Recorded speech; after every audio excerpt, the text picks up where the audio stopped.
Halo guys, pada video kali ini kita akan berbincang-bincang seputar dengan profil risiko dan apa itu risiko dalam investasi.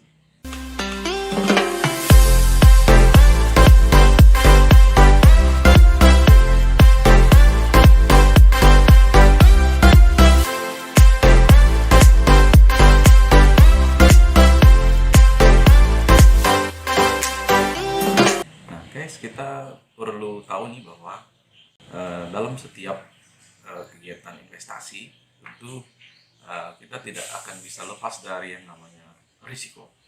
Nah, risiko ini sendiri tentunya dapat kita definisikan sebagai sebuah penyimpangan dari tujuan atau rencana yang kita harapkan, seperti itu. Nah, katakan begini, kita mengharapkan dalam investasi tersebut dana kita berkembang misalnya 10%, karena berdasarkan data historis kita melihat bahwa investasi itu berkembang sebesar 10% dalam waktu rata-rata dalam 3 tahun terakhir menghasilkan return sebesar 10%. Nah, oleh karena itu kemudian kita berharap bahwa kita ekspektasi kita adalah 10% dari pengembalian yang kita inginkan dan kita harapkan.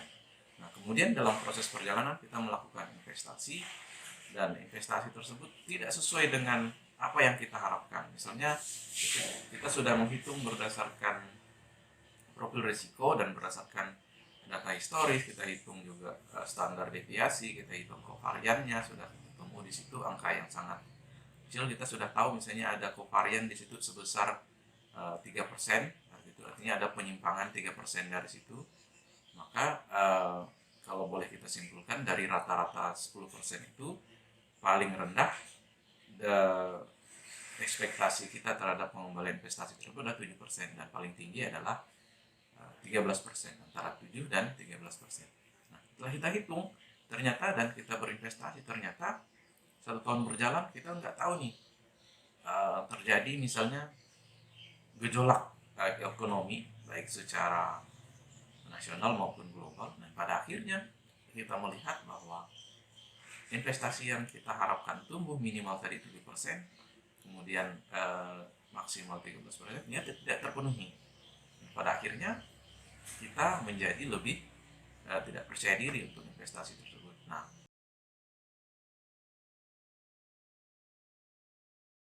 kita perlu tahu bahwa risiko ini terbagi lagi menjadi dua, di risiko sistematis dan risiko tidak sistematis. Nah, kita menghitung profil risiko tadi itu berdasarkan analisis risiko tidak sistematis. Artinya itu risiko yang berada yang bisa kita kendalikan dengan cara diversifikasi dan alokasi aset.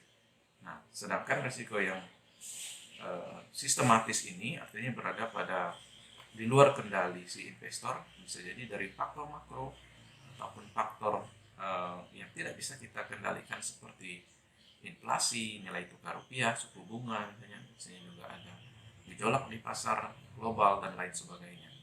Yang intinya itu tidak bisa kita kendalikan. Nah, sedangkan yang tidak sistematis tadi merupakan faktor yang bisa kita kendalikan, misalnya kemudian laporan keuangannya, pertumbuhannya, segmen bisnisnya, kemudian kita bisa melihat manajemennya seperti apa dan prospektusnya.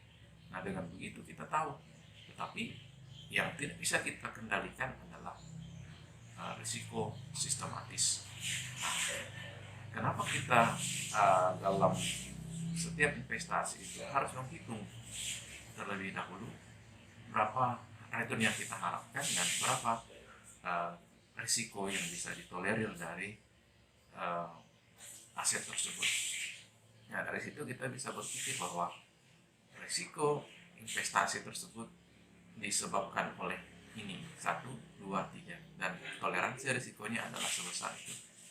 Nah, ketika dilakukan ternyata itu tidak sesuai dengan ekspektasi kita, nah tentu kita harus evaluasi kembali dan tujuan kita misalnya berapa lama investasi.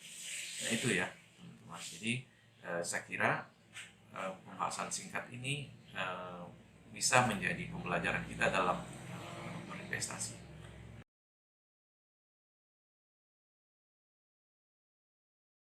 saya sendiri juga baru belajar dalam investasi, tentu saya sebelum investasi sudah menghitung berapa sih ekspektasi dari return yang saya inginkan dari aset tersebut. Kemudian saya hitung ini standar deviasinya berapa, dan ketika saya yakin standar deviasinya ini tidak terlalu tinggi, artinya itu penyimpangannya tidak terlalu tinggi, maka saya akan bandingkan antara aset satu dengan yang lainnya. Misalnya kita membandingkan saham itu antara satu sektor, sektor keuangan. Kita hitung sektor keuangan ini. Jadi mana yang memberikan return terbesar dan standar deviasi atau risiko terkecil. Nah, kalau kita hitung kembali nilainya sama, maka nilainya mendekati, tidak jauh berbeda misalnya, maka kita bisa diversifikasi aset. Nah, kita alokasikan aset kita pada beberapa aset, misalnya katakan 3 atau maksimal 4 saham sektor keuangan, atau bahkan hanya 2. Nah, selain sektor keuangan, kita juga bisa cek sektor lain, misalnya sektor pertambangan, energi, nah ini, dan kemudian kita bisa cek yang lain.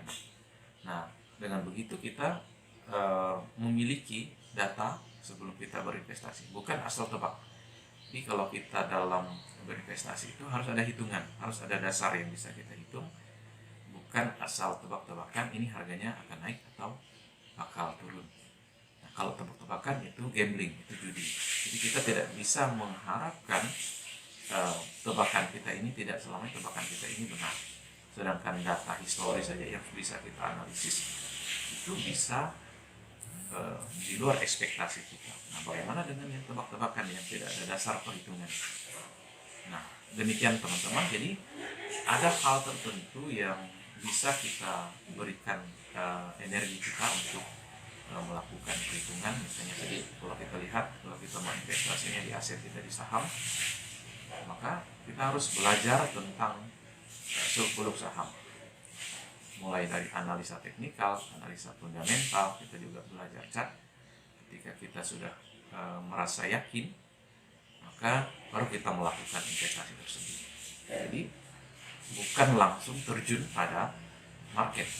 Kalau kita tahu market itu sangat kejam teman-teman, market pasar modal itu.